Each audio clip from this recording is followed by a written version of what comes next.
नमस्कार, मैं दिनेश चौधरी। आज हम state board 10th standard entire Hindi लोक भारती पाठ्य पुस्तक के अंतर्गत पहली इकाई में पाठ क्रमांक 3 के प्रश्न उत्तर पर चर्चा करेंगे। इस पाठ का शीर्षक है वाह रे हमदर्द और इसके लेखक हैं घनश्याम अग्रवाल जी। आइए हम सबसे पहले एक छोटा सा रिकैप कर लेते हैं, पाठ सार समझ लेते हैं विषय प्रवेश के द्वारा। अस्पताल में इलाज के लिए भर्ती हुए मरीज़ को देखने जाने की परंपरा समाज में पुरानी है। इससे मरीज़ को खुशी होती है और कुछ समय के लिए उसका ध्यान अपने कष्ट से हट जाता है, पर कुछ मिलने वाले ऐसे होते हैं जो मरीज़ के लिए परेशानी का सबब बन जाते हैं, कारण बन जाते हैं। परंतु हास्य व्यंग्यात्मक निबंध में लेखक ने दुर्घटना के माध्यम से एक ऐसी ही स्थिति का चित्रण किया है, वर्णन किया है। स्थिति फिर से दोहरा देता हूँ बच्चे, स आधा थ छोटी ई की मात्रा, और हिंदी में जब भी कभी स्थिति शब्द लिखो ये ती पहली ही आएगी, छोटी ई की मात्रा। स्थिति, परिस्थिति, मनस्थिति का चित्रण वर्णन किया है। निबंध में जहाँ एक तरफ समाज में विद्यमान मौजूद परोपकार की भावना, दूसरों की भलाई की भावना पर प्रकाश डाला गया है, वहीं दूसरी ओर दूसरी, हमेशा ये बड़ा ऊ की मात्रा, दूसरी, दूसरा, दूसरे, हमेशा हिंदी में ये राइट हैंड साइड दूसरा ऊ, बड़ा ऊ की मात्रा। दूसरी ओर बड़े ही रोचक ढंग से, इंटरेस्टिंग तरीके से, मज़ेदार दिलचस्प तरीके से हमदर्द लोगों की मानसिकता, मेंटालिटी, सोच, विचारधारा को भी चित्रित किया गया है। कभी कभी हमदर्दी, सहानुभूति भी रोगी की मानसिक पीड़ा, उसके मेंटल स्ट्रेस को, उसके तनाव को बढ़ाने का कारण बन जाती है, उसकी तकलीफ बढ़ाने की वजह बन जाती है। मुहावरा है बच्चे, टांग अड़ाना, बाधा डालना, कांप उठना, भयभीत होना। आइए हम इसके बाद चुनिंदा शब्दार्थ भी देख लेते हैं लगे हाथों। सार्वजनिक, सर्वजन अर्थात सबके लिए। फिक्र, चिंता, हमदर्दी, सहानुभूति, हिंदी में इसी तरह से स्पेलिंग लिखेंगे, सहानुभूति। ठीक है। इसके बाद हम एक कृति का प्रश्न देख लेते हैं कि लेखक के द्वारा पूछे गए प्रश्न, कि लेखक ने किस तरह के प्रश्न पूछे।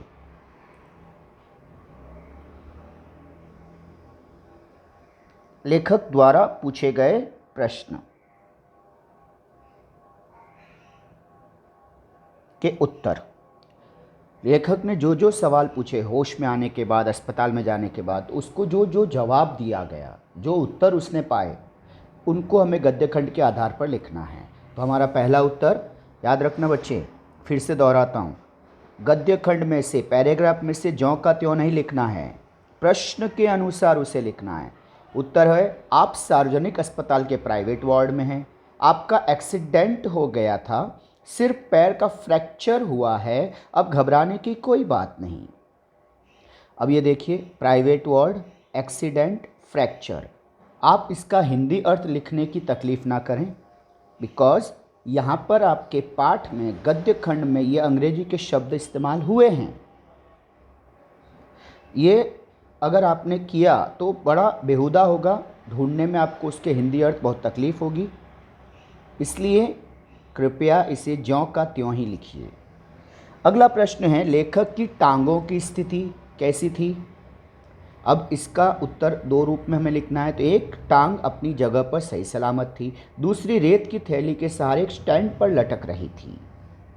इसके बाद हम एक अन्य प्रश्न देखते हैं।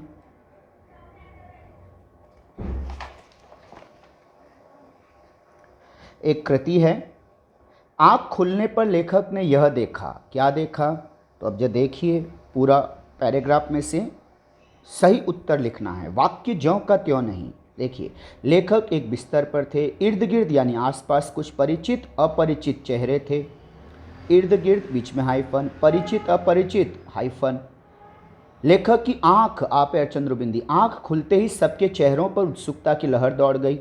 लेखक की एक टांग रेत की थैली के सहारे एक स्टैंड पर लटकी थी। इसके बाद हम अन्य प्रश्न देख लेते हैं। दूसरा प्रश्न हमारे सामने कुछ यूँ है, लेखक को यह फिक्र हुई, क्या फिक्र हुई? देखिए, लेखक लोग हमदर्दी जताने मुझसे मिलने आएंगे, उनका लेखक का आराम हराम हो जाएगा। प्राइवेट वार्ड में मिलने वाले कभी भी आ जाएंगे, मिलने के नाम पर तकलीफ देंगे। इस तरह से लेखक को यह फिक्र हुई। अन्य प्रश्न हम देखें, कृति का प्रश्न, लेखक की दृष्टि से घटना और दुर्घटना क्या है? लेखक ने किसे घटना माना और किसे दुर्घटना माना? तो लेखक की दृष्टि से घटना, उत्तर टांग टूटना। दुर्घटना, सार्वजनिक अस्पताल में भर्ती होना। एक अन्य प्रश्न, प्राइवेट अस्पताल और सार्वजनिक अस्पताल, प्राइवेट वार्ड और जनरल वार्ड में अंतर। तो देखिए, प्राइवेट अस्पताल में अच्छी सुविधाएं होती हैं, सार्वजनिक अस्पताल में कई बार सुविधाओं का अभाव होता है, कमी होती है। प्राइवेट वार्ड में मिलने का कोई निश्चित समय नहीं होता, जनरल वार्ड मिलने का निश्चित समय होता है, निर्धारित समय पर ही जाना पड़ता है। इसके बाद सही जोड़ियाँ मिलानी हैं। अगला प्रश्न है, जोड़ियाँ मिलानी हैं, जैसे एक्सीडेंट फ्रैक्चर, टांग रेत की थैली, प्राइवेट वार्ड खुला निमंत्रण, सार्वजनिक अस्पताल में भर्ती होना अर्थात दुर्घटना। और बच्चों, पाठ पढ़ाते समय पिछले भाग में जो आपने पाठ की व्याख्या सुनी, मैंने उसमें भी क्लियर किया था, यहाँ फिर से कहता हूँ। पाठ में सटायर तरीके से व्यंग्य के रूप में सरकारी अस्पताल और वहाँ की अव्यवस्था के साथ साथ वहाँ पर जो मिलने आते हैं उनसे होने वाली असुविधा पर ध्यान आकर्षित कराया गया है, व्यंग्य किया गया है पूरे सिस्टम पे, किसी एक को पर्सनली कमेंट नहीं किया गया है। हाँ, आज के हालात अलग हैं, आज सरकारी अस्पताल ही जीवन रक्षक के रूप में पहरेदार की तरह खड़े हैं, लेकिन कुछ चीज़ें सच होती हैं, उससे मुंह नहीं मोड़ा जाता, कमियों को दूर करना ही पड़ता है। अगर आज वे सराहनीय काम कर रहे हैं तो यकीनन आज हम उन्हें फिर से भगवान का दर्जा देते हैं। डॉक्टरों को सभी पांचों उंगलियां जैसे हाथ की बड़ी एक समान नहीं होती, उसी तरह सभी जगह अच्छे बुरे लोग पाए जाते हैं, व्यवस्था अव्यवस्था, सुविधा असुविधा होती है, लेकिन गरीबों का सबसे अधिक सहारा, आम आदमी का सबसे अधिक सहारा सरकारी अस्पताल होते हैं। वहाँ पे असुविधा जो होती है, सोचिए कि लेखक को एडमिट होते ही पहली बार रियलाइज़ होता है कि अरे, प्राइवेट वार्ड में और सरकारी अस्पताल में एडमिट हुआ हूँ, इसका मतलब ये अब दुर्घटना हुई है। एक्सीडेंट तो अब हुआ है, सड़क पे नहीं, अब एक्सीडेंट हुआ है। तो डियर स्टूडेंट्स, मानसिकता स्पष्ट रखिए, पूर्वाग्रह से ग्रसित मत रहिएगा, जजमेंटल एटीट्यूड मत रखिए, अरे ये पार्ट में ऐसा कैसे बात कर रहे हैं, अभी तो ऐसा है, कोविड में ऐसा है। कोरोना का काल जब लेखक ने पाठ लिखा तब वो दूर दूर तक उसे ख्वाबों ख्यालों में भी नहीं था। हालात बदले हैं। अगर सरकारी अस्पताल को आज हम पूजा कर रहे हैं सुविधाओं के नाम पर, आज भी हमें कहीं कहीं शिकायतें मिलती हैं, कहीं कहीं कुछ लापरवाहियाँ, बेशक बहुत सारे अच्छे काम हो रहे हैं, लेकिन एक सजग नागरिक की तरह आप अपने आंसर को, यहाँ पर जब आप उत्तर लिख रहे हो तो अभी का आपकी वर्तमान मौजूदा ज़िंदगी में जो घटित हो रहा है उसको अपने उत्तर में मत लेके आइएगा। I think this is very clear. कभी भी पाठ को पाठ के पॉइंट ऑफ व्यू से ही देखिए, उसमें अनावश्यक रूप से अपने ख्यालात को शामिल मत कीजिए। लेखक के नज़रिए से सोचिए कि वो क्या सोच के लिख रहा है, किस संदर्भ में लिख रहा है, किस प्रसंग में लिख रहा है। अगर आपने ये सोचा तो यकीन मानिए आप बहुत सारी दुविधाओं से बच जाएंगे, अच्छे अंक पाओगे, जो कि आपका उद्देश्य होना चाहिए। एक महत्वपूर्ण प्रश्न है कि जवाब एक शब्द है, इसका विरुद्धार्थी, वचन परिवर्तन, समानार्थी शब्द और लिंग पहचानना है। आइए हम देखते हैं इसका उत्तर क्या है। हमारे सामने ये रहा उत्तर। जवाब शब्द का विरुद्धार्थी शब्द होगा सवाल। बच्चे, जवाब का विरुद्धार्थी शब्द, प्रश्न मत लिखिएगा। यदि यहाँ पर उत्तर होता तो हम प्रश्न लिखते। जिस तरह का शब्द है उसी तरह का उत्तर यहाँ पे होना चाहिए। विरुद्धार्थी शब्द सवाल। लिंग कौन सा है? जवाब मिलता है कि मिलती है? मिलता है, यानी पुल्लिंग है। वचन परिवर्तन कीजिए, एक वचन है तो जवाब, तो बहुवचन है तब भी जवाबें, जवाबों नहीं, जवाब। और समानार्थी शब्द उत्तर। इस तरह से हमने इस प्रश्न का उत्तर दिया। अब हम देखते हैं कि कुछ उर्दू वाले शब्द हमें ढूंढ के लिखने हैं। जवाब, फिक्र, तकलीफ, मरीज। शब्द युग्म हमें ढूंढने हैं, हाइफन वाले कुछ वर्ड, एक दूसरे, मिलते, मिलने जुलने, सही सलामत, परिचित, अपरिचित। उपसर्ग वाले शब्द ढूंढने और उनके मूल शब्द ढूंढकर उपसर्ग उनसे अलग करना है। जैसे एक शब्द है अपरिचित, तो इसमें मूल शब्द है परिचित, अ उपसर्ग है, प्रीफिक्स। दुर्घटना, इसमें दू र हलंत हैं, तो दुर उपसर्ग है, मूल शब्द है घटना। हमदर्दी, उपसर्ग है हम, मूल शब्द है दर्दी। अगला एक स्वमत। सार्वजनिक अस्पतालों में मरीजों को होने वाली परेशानियों के विषय में अपने विचार लिखिए। देश में अनगिनत निजी अस्पताल हैं, प्राइवेट अस्पताल हैं, परंतु देश की आधी से अधिक गरीब जनता, गरीब हमेशा ये बड़ी की मात्रा हिंदी में, गरीब, गरीबी, र पे बड़ी की मात्रा, गरीब जनता सार्वजनिक अस्पतालों पर ही निर्भर है। इन अस्पतालों की हालत बहुत दयनीय है, बहुत बुरी है।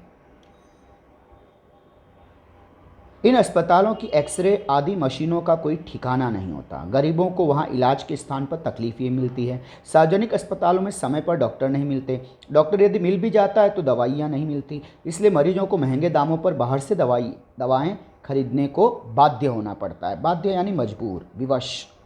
इसके अलावा डॉक्टर के साथ साथ अस्पताल के कर्मचारियों का व्यवहार भी रोगियों के प्रति बहुत खराब होता है। ऐसे में इन अस्पतालों में मरीज का ढंग से इलाज नहीं हो पाता, इसलिए लोग इन अस्पतालों में जाने से कतराते हैं, बचते हैं, उस असुविधा को भोगने से थोड़ा बचते हैं। आइए अब हम अन्य गद्य खंड पर आधारित प्रश्न देख लेते हैं।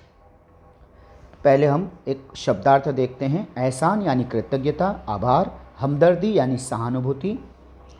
इसके बाद हमारा एक प्रश्न हमें मिला, विकल्प, ये प्रश्न, मरीज से मिलने के लिए आने वाले लोगों की विशेषताएं, क्या क्या खूबियां हैं? तो कृति का प्रश्न है, लोग सिर्फ औपचारिकता निभाने आते हैं, आता नहीं, आते हैं इसलिए हैं पे बिंदी। इन्हें मरीज से हमदर्दी नहीं होती, ये केवल सूरत दिखाने आते हैं, सूरत, चेहरा।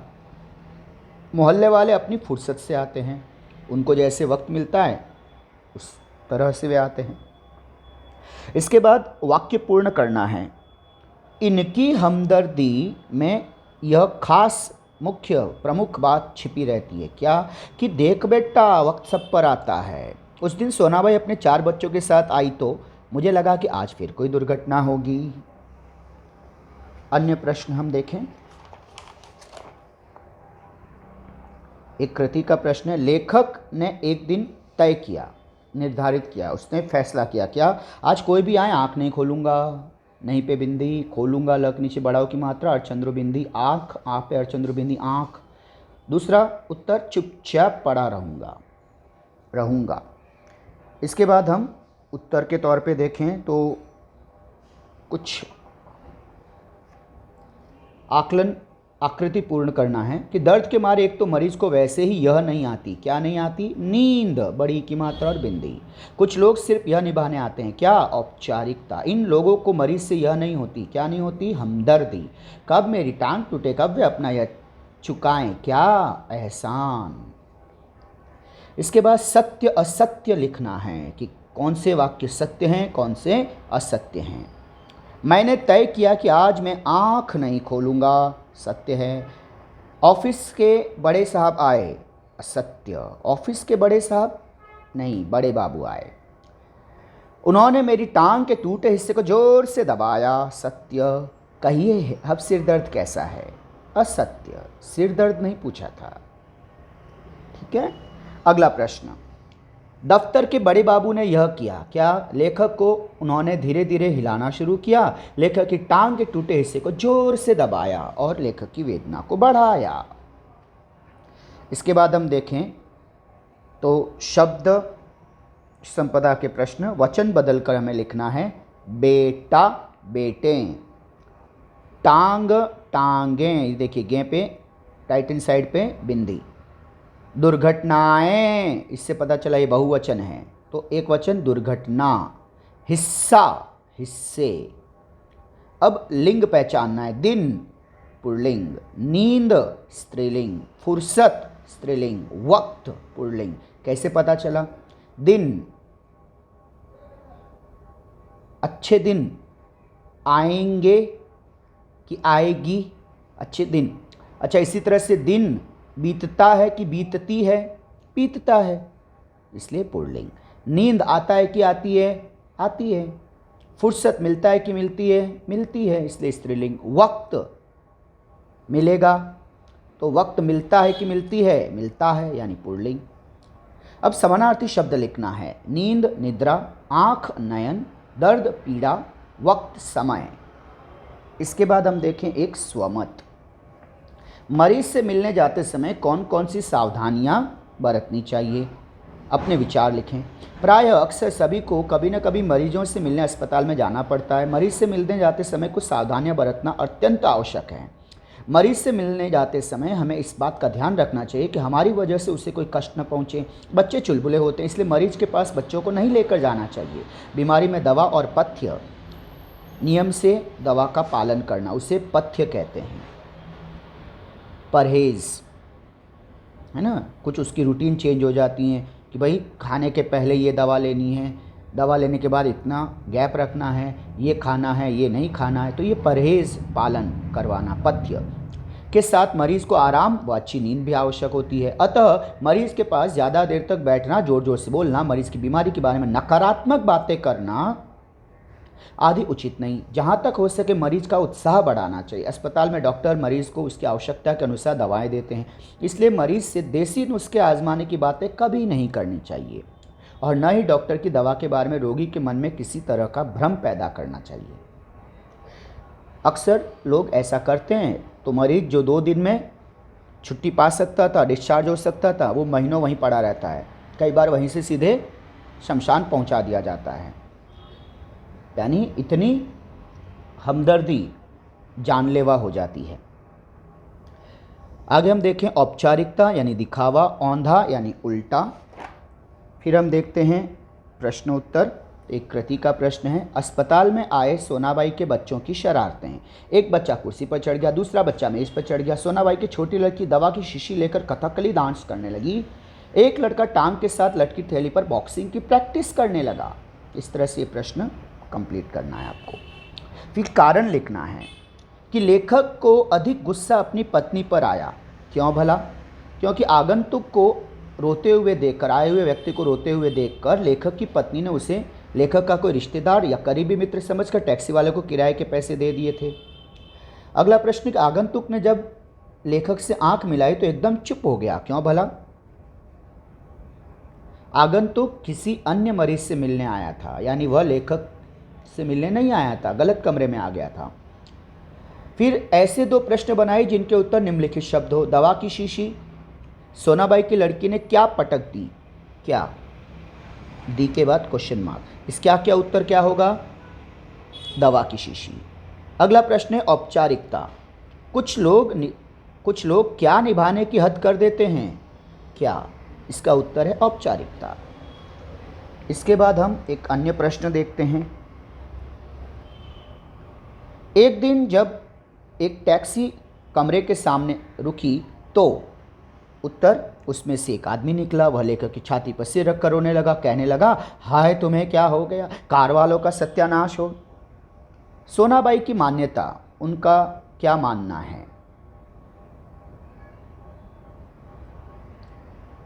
किस तरह से? मान्यता मतलब विचार, सोच। तो क्या मानती है वे? दवा गिरना शुभ होता है। दवा गई समझो बीमारी गई। बताइए। फिर एक प्रश्न है कि गद्यांश में उल्लिखित शरीर के अंगों के नाम। तो कौन से अंग हैं? इस तरह से देखिए प्रश्न, गद्यांश में उल्लिखित मेंशन किए गए शरीर के अंगों के नाम। तो इसके उत्तर इस तरह से लिखने चाहिए हमें, छाती, दिल, मुंह, सिर, गर्दन, आँख। शब्द संपदा के प्रश्न, विरुद्धार्थी शब्द। सिर, पैर, रोना हंसना, हंसना ह अर्धचंद्रबिंदी, गलत सही, गुस्सा प्यार। अंग्रेजी शब्द ढूंढने हैं गद्य खंड में से, टेबल, डांस, टैक्सी, प्रैक्टिस। इसके बाद शब्द समूह के लिए एक शब्द, वह स्थान जहाँ अनेक प्रकार के पशु पक्षी रखे जाते हैं, चिड़ियाघर। जहाँ मुफ्त में भोजन मिलता है, लंगर यानी भंडारा, गुरुद्वारा, वहाँ पर अक्सर लंगर होता है। ठीक है, निःशुल्क भोजन सभी भक्तों के लिए, प्रसाद है ना, भंडारा मंदिरों में, गुरुद्वारे में। अन्य एक प्रश्न हम देख लेते हैं, स्वमत है। अपशगुन के बारे में, शकुन अपशगुन के बारे में अपने विचार लिखिए। शकुन अपशकुन समाज में प्रचलित एक अवधारणा है। बच्चों ये अपने 9th में बिल्ली का बिलंगुड़ा पाठ के प्रारंभ में भी देखा था। ठीक है, शगुन अपशगुन, कुछ अच्छी बातें कुछ बुरी बातें। बिल्ली रास्ता काटे, रास्ते से आप कहीं किसी शुभ कार्य के लिए जा रहे हैं, कोई छींक दे, इस तरह की कुछ विचारधाराएं, शकुन अपशकुन। तो शकुन अपशकुन समाज में प्रचलित एक अवधारणा है, एक विचारधारा है। इसमें यह माना जाता है कुछ विशेष प्रकार की परिघटनाएं, घटनाएं जो घटित होती हैं, परिघटनाएं हमारे भविष्य का संकेत देती हैं। अनुकूल भविष्यवाणी करने वाले संकेतों को शुभ शगुन और प्रतिकूल भविष्यवाणी करने वालों को संकेतों को अपशकुन कहा जाता है। अनुकूल फेवरेबल, प्रतिकूल अनफेवरेबल। हमारे देश में नहीं अपितु संसार भर में लोग शकुन अपशकुन पर विश्वास करते हैं। भारतीय संस्कृति में शकुन अपशकुन का वर्णन वेदों, पुराणों, धार्मिक ग्रंथों में भी मिलता है। काली बिल्ली द्वारा रास्ता काट जाना, किसी कार्य को आरंभ करते समय किसी का छींक देना, घर से बाहर जाते हुए व्यक्ति को किसी के द्वारा टोका जाना, ये आदि समाज में बहुप्रचलित अपशकुन हैं। इन अपशगुनों को मानने वालों की संख्या कम नहीं है। इन अपशगुनों के चक्कर में आकर कभी कभी लोगों को हानि भी उठानी पड़ती है, फिर भी वे उन्हें मानने से नहीं चूकते। ये मान्यताएं मनुष्य को कमज़ोर बनाती हैं। वैज्ञानिक दृष्टि से इन शकुनों अपशगुनों को अंधविश्वास माना जाता है। शब्दार्थ देखते हैं। झोला, थैला, परिचित जिनसे जान पहचान हो। बेतुकी, जिसमें कोई तुक न हो, कारण न हो, लॉजिक न हो। वैसे तुक का मतलब भी होता है कुछ मिलान, कुछ संबंध। ठीक है, तो असंगत बातें हों उसे कहते हैं बेतुकी बातें, इलॉजिकल बातें। एक कृति का प्रश्न, कवि लपकानंद के विषय में लेखक ने यह बताया। क्या बताया? एक तो जानकारी क्वेश्चन में ऑलरेडी दी हुई थी कि जब भी वे मिलेंगे 10-20 कविताएं पिलाए बिना नहीं छोड़ेंगे। दूसरा, 2 उत्तर हमें लिखने थे कि कवि की बेतुकी कविताओं से सारा शहर परेशान है, लेखक उन्हें दूर से देखते ही भाग खड़े होते हैं। अगला प्रश्न, कारण लिखिए कि लेखक ने बड़ी मुश्किल से कवि लपकानंद को विदा किया। क्यों? उत्तर, कवि लपकानंद जब कविता सुनाना शुरू करते तो रुकने का नाम ही नहीं लेते। दूसरा प्रश्न, लेखक कहते हैं कि मेरी दूसरी टांग उस जगह तोड़ना जहां कोई परिचित न हो। कारण? उत्तर, उस जगह लेखक के परिचित होंगे तो लेखक के से समय असमय मिलने आकर वे तंग करेंगे, परेशान करेंगे। अन्य प्रश्न, एक कृति का प्रश्न, कवि लपकानंद ने यह कहा। क्या? मैं पिछले 4-5 दिनों से कवि सम्मेलनों में व्यस्त बिजी था। मैं आपके लेखक के बारे में ही सोचता रहा। रात भर मुझे नींद नहीं आई। रात को इसी संदर्भ में कविता बनाई।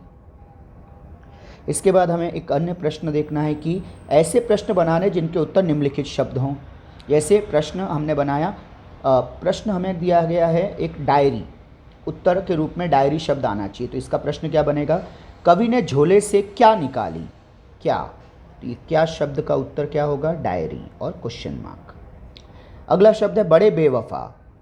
प्रश्न इसके लिए बनेगा हमदर्दी जताने वाले कैसे होते हैं? कैसे, फिर हैं पे बिंदी और क्वेश्चन मार्क। तो कैसे का उत्तर है बड़े बेवफा। अगला प्रश्न,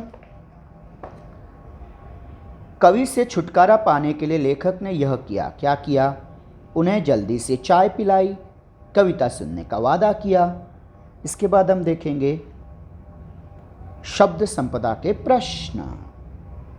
जैसे एक प्रश्न हमें देखिए, इस तरह से प्रश्न है हमारे सामने कि दर्द एक शब्द है, उसको उपसर्ग युक्त शब्द बनाना है, प्रत्यय युक्त भी शब्द बनाना है। यानी दर्द में उपसर्ग जोड़िए और फिर उसे लिखिए, प्रत्यय जोड़िए फिर उसे लिखिए, निश्चित में उपसर्ग जोड़ के लिखिए, फिर प्रत्यय भी जोड़कर लिखिए। तो इस तरह से क्या शब्द बनेंगे जरा देखिए। ये देखिए, दर्द उपसर्ग बना बे, इस तरह से दोनों मिलके क्या बने, उपसर्ग युक्त बेदर्द। दर्द एक शब्द है, उसके आगे प्रत्यय जुड़ा नाक, तो दर्द नाक, दर्दनाक। शब्द है निश्चित, तो उपसर्ग जुड़ा अ, तो दोनों मिलके बन गए अनिश्चित। निश्चित शब्द के बाद प्रत्यय जोड़ा गया ता, तो दोनों मिलने से बना निश्चितता, तता निश्चितता। इसके बाद हम एक प्रश्न और देखते हैं कि शब्द युग्म ढूंढना है और उनका वाक्य में प्रयोग करना है। शब्द युग्म 10-20, तो वाक्य प्रयोग भी करना है। गोदाम में 10-20 किलो गेहूं पड़ा है। 4-5, 5 पापे अर्चंद्रु बिंदी है 5।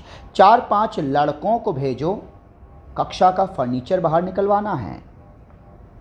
स्वमत, कवियों की कविता सुनाने की आदत के बारे में अपने विचार लिखिए। कवि दो प्रकार के होते हैं, एक वे जो सचमुच कवि होते हैं और अपने विचारों को मत कर बहुत गहराई से चिंतन मंथन करके उन्हें सुंदर और सुरुचिपूर्ण शब्दों के माध्यम से कागज़ पर उतारते हैं। उनकी कविता सुनकर श्रोता यानी सुनने वाले, जो उनकी ऑडियंस होती हैं, जो उनके लिसनर होते हैं, को आनंद के साथ साथ एक जीवन में आगे बढ़ने की दिशा भी मिलती है। दूसरे प्रकार के वे कवि होते हैं, कवि वे होते हैं जो अंतःकरण मन दिलो दिमाग से कवि नहीं होते हैं, वे जबरन कवि बनकर कविता लिखना चाहते हैं।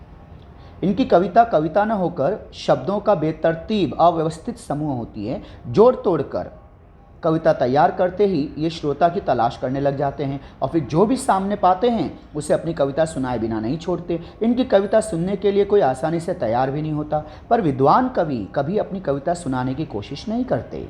उनकी कविता सारगर्भित होती है, जीवन की सच्चाइयों रहस्यों से भरी होती हैं।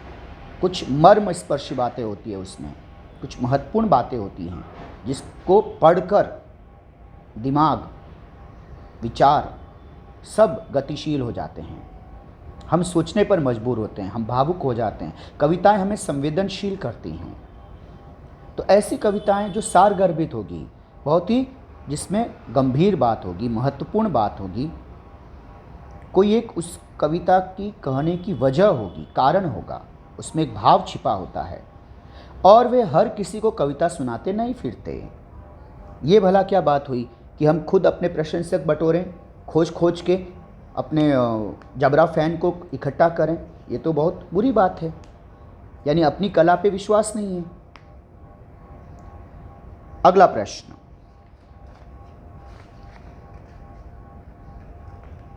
पाठ्य पुस्तक में हमें बहुत सारे व्याकरण के भी प्रश्न उत्तर दिए हुए हैं। उसके उत्तर हम व्याकरण प्रश्न करते हुए कर लेंगे। अभी अगर हमने उसे किया तो आपका कॉन्सेप्ट और वो सब चीज़ें एक साथ आपके लिए दुविधाजनक हो जाएंगे। व्याकरण के प्रश्न के अनुसार ही इन पाठ पे आधारित प्रश्नों को भी उसी समय हम देख लेंगे। एक प्रश्न है संभाषणीय, किसी सार्वजनिक या ग्राम पंचायत की सभा में अंगदान ऑर्गन डोनेशन के बारे में अपने विचार प्रस्तुत कीजिए, भाषण दीजिए। एक भाषण की यहाँ पे भाषण का यहाँ पर अभ्यास कर लेते हैं हम लोग। आदरणीय सरपंच महोदय, पंच परमेश्वर, जो सरपंच पंच होते हैं उन्हें पंच, जो 5 लोग होते हैं उन्हें परमेश्वर का नाम दिया जाता है, सम्मान दिया जाता है, तो इसलिए उन्हें कहा जाता है पंच परमेश्वर। तथा अन्य सभी उपस्थित सज्जनों, आज मैं आप सभी के समक्ष यानी सामने अंगदान के विषय में अपने विचार प्रस्तुत करना चाहता हूं। अंगदान वह प्रक्रिया है जिसमें किसी व्यक्ति के शरीर का कोई अंग उसकी व उसके परिवार की सहमति, इजाज़त, स्वीकृति से हटाकर किसी अन्य व्यक्ति को दे दिया जाता है। इस प्रक्रिया द्वारा एक व्यक्ति को नया जीवन मिल जाता है। प्रत्यारोपण ट्रांसप्लांट के लिए गुर्दे, लीवर, फेफड़े, हृदय, हड्डियाँ, अस्थिमज्जा, त्वचा, अग्नाशय, कार्निया, आंत आदि का दान किया जाता है। अंगदान की प्रक्रिया को दुनिया भर में प्रोत्साहित किया जाता है। भारत में यह कानूनन वैध है। वैध है मतलब कानूनन रूप से सही है, वाजिब है। अंगदान समाज के लिए एक चमत्कार साबित हुआ है। हालांकि मांग की तुलना में आपूर्ति, जितनी डिमांड है उसकी तुलना में सप्लाई बहुत कम है। इसके बाद हम एक राइटिंग स्किल का प्रश्न देख लेते हैं कि हमें एक वृत्तांत लिखना है, जो कि राइटिंग स्किल में 5 अंकों के लिए आता है। एक प्रश्न है वृत्तांत लेखन। हालांकि हम अलग से वृत्तांत के लेक्चर में भी उस पर चर्चा करेंगे। फिलवक्त अभी के लिए एक जो प्रश्न उत्तर दिया हुआ है उसे हम देख लेते हैं। निम्नलिखित मुद्दों के आधार पर किसी समारोह का वृत्तांत तैयार कीजिए जिसमें स्थान, तिथि, समय, प्रमुख अतिथि, समारोह, अतिथि संदेश, समापन, इन पर ध्यान देना है, इनको समाहित करना है उत्तर में। उत्तर, गांधी जयंती पर गांधी जी का स्मरण। अकोला 3 अक्टूबर। अकोला, अब जरा सोचिए बच्चे, गांधी जयंती हमें पता है 2 अक्टूबर, लेकिन हम जो वृत्तांत लिखेंगे वो अगले दिन, इसलिए यहाँ पे आया बच्चे 3 अक्टूबर। स्पेलिंग इस तरह से लिखनी है। अकोला के सरदार पटेल विद्यालय में कल 2 अक्टूबर को गांधी जयंती समारोह का आयोजन किया गया। विद्यालय में समारोह सुबह 10 बजे आयोजित किया जाना था। विद्यालय के विद्यार्थी 9 बजे से ही अपने अपने स्थान पर बैठ गए थे। विद्यालय के सभी अध्यापक मंच पर खादी का कुर्ता पाजामा और खादी टोपी पहनकर विराजमान थे। प्रमुख अतिथि के रूप में शहर के वयोवृद्ध, मोस्ट सीनियर पर्सन, गांधीवादी जनार्दन पाटिल जी उपस्थित थे। मंच पर गांधी जी की तस्वीर सुशोभित हो रही थी, शोभायमान थी, सुंदरता बढ़ा रही थी। समारोह की शुरुआत वंदे मातरम गीत से हुई। विद्यालय के प्रधानाचार्य रामरतन जोशी जी ने उपस्थित लोगों का परिचय दिया और देश के लिए गांधी जी के योगदान की चर्चा की। प्रमुख अतिथि जनार्दन पाटिल जी ने गांधी जी के जीवन की कई घटनाओं के बारे में बताया। उन्होंने गांधी जी के हमेशा सत्य बोलने के आग्रह के बारे में बताया, आग्रह, अनुरोध, निवेदन, और कहा कि हमें सत्य के मार्ग पर चलना चाहिए, अपने लाभ के लिए कभी झूठ का सहारा नहीं लेना चाहिए। विद्यालय के उप मुख्याध्यापक सुधीर देशपांडे जी ने प्रमुख अतिथि महोदय के प्रति आभार व्यक्त किया। राष्ट्रगान के साथ समारोह का समापन हुआ। तो इस तरह से यह उत्तर पूरा होता है। तो इस तरह से बच्चे हमने वाह रे हमदर्द इस पाठ के प्रश्न उत्तर पर चर्चा की। इसे समझिए, इसका अभ्यास कीजिए, पढ़ते रहिए, खुश रहिए। मिलते हैं अगले भाग में। धन्यवाद।